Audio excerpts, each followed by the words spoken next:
আর আমাদের হারানোর সময় এসে গেছে। আচ্ছা, সত্যি যদি আমরা দুজন দুইটি দেশে চলে যাই? আচ্ছা, আমাদের একসাথে থাকার কি কোনো ওয়ে নাই?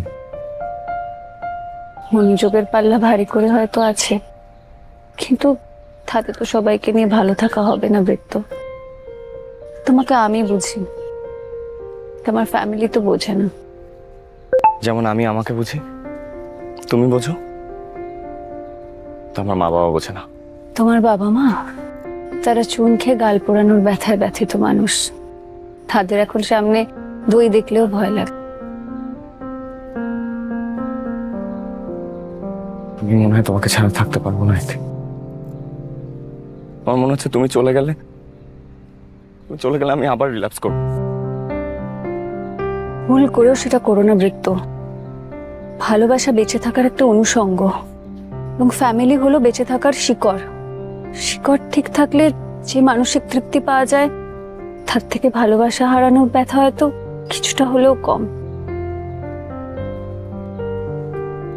আমরা কি স্বার্থপর না? সারা জীবন ধরে প্রেমের মূল্যায়ন বেশি করে করি।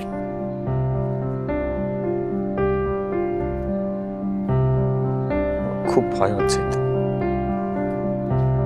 খুব ভয় হচ্ছে।